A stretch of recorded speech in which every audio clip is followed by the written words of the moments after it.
শিং মাছ খেতে কে না পছন্দ করেন? সবাই তো চান শিং মাছ খেতে। কিন্তু এর বিপত্তি হচ্ছে এতে কাঁটা থাকে, তাই কেউ খাতে অনেকেই ভয় পান এবং হচ্ছে এটা পরিষ্কারের জন্য অনেকে এটা খান না কিংবা মন চাইলেও হচ্ছে কিনে নিয়ে আসেন না। এই যে দেখুন আমি কত সুন্দর করে কেটে তারপর পরিষ্কার করে ফেলছি। তো এইটাই সম্পূর্ণ এই ভিডিওতে দেখবেন যে কিভাবে আমি এটা কাটলাম, পরিষ্কার করলাম। এখানে ১ কেজি শিং মাছ আছে। আমি শিং মাছগুলো একটু বড় দেখে কিনে এনেছি। কিন্তু ঘটনা হচ্ছে মাছ বিক্রেতা আমাকে হচ্ছে বড় শিং মাছ দেখিয়ে ভিতরে ছোট, ছোট শিং মাছ ঢুকিয়ে দিয়েছে। প্রায় মনে হয় ৩00-৪০০ গ্রাম শিং মাছ ছোট হবে। আর ৭০০ গ্রাম মনে হয় আ বড় হবে।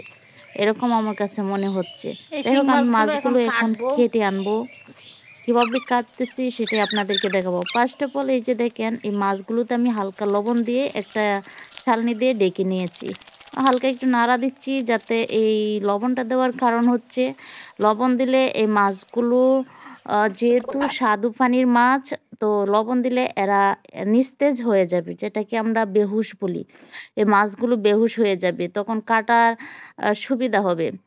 আর আমি কিভাবে কাটতেছি সেটাও আপনারা লক্ষ্য করুন যে প্রত্যেকটা মাছ কিন্তু এখন কাটতে অনেক বেশি সুবিধা হবে। কাটা আ লাগার কোনো ভয় নেই। এভাবে বেশি করে লবণ দিয়ে এভাবে হচ্ছে গিয়ে ঢেকে দিলে আপনা আপনি লাফিয়ে, লাফিয়ে মাছগুলো বেহুশ হয়ে যাবে। এটা আ কিভাবে ধরবেন এরপরে মাছগুলো? ধরার বিষয়টা হচ্ছে এই যে আমি কিন্তু ছাই ব্যবহার করতেছি পিচ্ছিল ভাব দূর করার জন্য। এই গাড় আছে মাছের যে মাথাটা আছে এটার গাড়ে এ গি এ গাড়ের লাস্ট মানে গাড়ের দিকে মাথাটার লাস্ট এবং গাড়ের ১ম অংশে চাপ দিয়ে ধরবেন। চাপ দিয়ে ২ আঙ্গুল দিয়ে ধরবেন, এমনভাবে ধরবেন যেন হাত থেকে ছুটে পড়ে না যায়। তো মাঝে মধ্যে পড়েও যেতে পারে, এতে কোনো সমস্যা নেই। তারপর শক্ত করে ধরে ২ দিকে ২ টা খাটা ১ম এ কেটে নিবেন। ২ দিকে ২ টা খাটা কেটে পেলেই আর কোনো ভয় নেই। এরপর হচ্ছে আম মুখের যে কলসটা আছে সেটা হচ্ছে কেটে ফেলে দিবেন। তাই শিং মাছ কাটা হয়ে গেছে। অনেকে আছে যে ২ দিকে যে ফোরগুলো আছে যেগুলাকে পাখনা বলি হালকা, সেগুলো ফেলে দেন। আসলে এগুলো ফালার মতো কিছু নেই। এগুলো ফেলতে হবে না। এটা হচ্ছে মাছের একটা সৌন্দর্য। আ এগুলো ফেলে দিলে কেমন দেখায়? আমি ফেলি না। আর অনেকে আছে মাথা কেটে ফেলে দেন। তো মাথার দিকটা কেটে আমি ফেলি না। মাথা আমা আমরা খাই। আবার হচ্ছে আমাদের বিড়ালও আছে। সেগুলোও তাদেরকেও দিয়ে দেই খাই। এই যে এভাবে প্রত্যেকটা মাছ দেখেন খুব সহজে লবণ দিয়ে বেহুশ করার পরে খুব সহজে ধরে, ধরে এভাবে হচ্ছে আমি করে ফেলতেছি। কাঁটাগুলো কেটে মাছটা খুব সহজেই কেটে ফেলতেছি। এভাবে কিন্তু এই যে ১ কেজি মাছ অল্প সময়ের মধ্যেই আপনারা কেটে ফেলতে পারবেন এভাবে। আর পরিষ্কার করার বিষয়টা হচ্ছে অনেক সহজ। সেটাও আপনাদেরকে একটু পরেই দেখাচ্ছি। আগে দেখুন যে মাছগুলো আসলে আমি কীভাবে কেটে নিচ্ছি সেটা দেখুন। সবগুলো মাছ কীভাবে কাটছি সেটা আপনাদের আ সুবিধার্থে দেখাবো। আমি উপরে দেখেন কতগুলো ছাই ঢেলে দিছি। আমার একটা অভ্যাস হচ্ছে আমি ছাই ছাড়া মাছ কাটতে পারি না। আমার কেন জানি পিচ্ছিল একটা ভাব অনুভূত হয় সেজন্য। আর মাছ পিছলা থাকলে আমি কাটতে একটু অসুবিধা হয়। সেজন্য ছাইটা ব্যবহার করছি।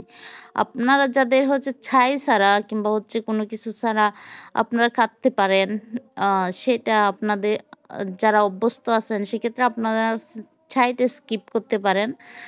কিংবা হচ্ছে যাদের কাছে ছাই নেই তারা হচ্ছে এমনিতেই তো অভ্যস্ত হচ্ছে ছাই ছাড়া ক্ষেত্রে, তো আপনারাও স্কিপ করতে পারেন, সমস্যা নেই।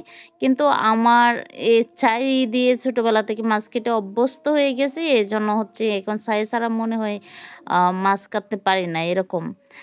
তাই আর এই ছাইটা দেওয়ার অন্যতম কারণ হচ্ছে এই ছাইটা আবার উপরে দিয়ে দেওয়ার কারণটা হচ্ছে যখন দড়ি ছাপ দিয়া তখন হচ্ছে কি একটু এই যে পিচ্ছিল ভাবটা হয় না। এই দেখেন হাত থেকে কিন্তু আমি কাঁটাগুলো কেটে দেওয়ার পরেও কিন্তু হাত থেকে পড়ে গেছে। তো এটা কোনো বিষয় না। ২-১ বার হয়তো এরকম হতে পারে। তো এতে হচ্ছে আপনাদের মন খারাপ করার কিছু নেই। এভাবে আমি সবগুলো মাছ কেটে নিব একটার পর একটা। আমার কাছে তো শিং মাছ কাটতে অনেক বেশি মজা লাগে, এতে কোনো বিপত্তি লাগে না। কারণ আমি প্রথমেই তো বলে দিয়েছি মাছগুলোকে বেহুশ করে নেই, তারপর একটার পর একটা ধরে খুব সহজেই কাঁটাগুলো ভেঙে ফেলি। তারপর হচ্ছে গিয়ে গলার কলসিটা কেটে ফেলে দেই, তখন এটা কাটা শেষ হয়ে যায়। তো আমার সবগুলো মাছ কাটা শেষ। এখন আমি পরিষ্কার করার পদ্ধতি দেখাবো। এই কলফারে একটা পাকা আছে, সেটার উপর রেখে মাছগুলোতে ছাই দিয়ে মেখে 2 মিনিট এরকম ঝুরে ঝুরে ঘষা দিব। ঘষা দিলেই হচ্ছে মাছগুলো পরিষ্কার হয়ে যাবে খুব সহজে। এখন আমি মাছগুলো হচ্ছে কেটে নেব। এই যে বড় বড় শিং মাছগুলোতে একটা হচ্ছে রগ থাকে, এই রগটা হচ্ছে 2 সাইডেতে কেটে রগগুলো ফেলে দিতে হবে। এই যে আমি যেমনটিভাবে ফেলে দিয়েছি, ঠিক এমনভাবে ফেলে দিতে হবে। তো আমি সবগুলো মাছই কিন্তু এভাবে পরিষ্কার করে নিচ্ছি। আর ছোটো শিং মাছের থেকে এগুলো ফেলার কোনো দরকার নেই, মাছটা শুধু নষ্ট হয়ে যেতে পারে, সেজন্য ছোটোগুলো শুধু কেটে নিচ্ছি। আর বড়গুলো থেকে এভাবে হচ্ছে বড়গুলোর রগগুলো যখন খাওয়া হয় তখন হচ্ছে এটা বের হয়ে যাবে, তখন হচ্ছে প্লেটের মধ্যে এটা খারাপ দেখায়, সেজন্য এগুলো ফেলতে হয়। আর এগুলো সবাই তো ফেলে দেয়, শুধু আমি না। তো আমার কিন্তু সম্পূর্ণ মাছ কিন্তু কাটা শেষ হয়ে গেছে। এখন আমি এই মাছতে আর একটু লবণ দিয়ে এভাবে ঘষে তারপর হচ্ছে ধুয়ে নিচ্ছি। এই যে লবণ দিয়ে ঘষে ধুয়ে নেওয়ার পর যেটা হবে সেটা হবে, মাছগুলো একদম চকচকে হয়ে যাবে, সাদা এবং চকচকে হয়ে যাবে। তো দেখেন বন্ধুরা, মাছগুলো আমার কিন্তু একদম ধবধবে সাদা হয়ে গেছে, মাশাল্লাহ দেখতেও অনেক সুন্দর লাগতেছে। আমি ছোট বড় মাছগুলো আলাদা করে ফেলছি, বললাম না কতগুলো হচ্ছে বড় এবং অনেক, এই সবচেয়ে বেশি এখন ভাগ করার পরে দেখি সবচেয়ে বেশি হচ্ছে ছোট শিং মাছ। তো ওই মাছ বিক্রেতা আমাকে ঠকাইলো, কারণ হচ্ছে উনি আমাকে বড় শিং মাছ দেখিয়ে ছোট ছোট মাছ দিয়ে দিয়েছে। তো আপনারাও এগুলো থেকে সাবধান থাকবেন। এখন আমি মাছগুলো ফ্রিজিং করে রাখলাম।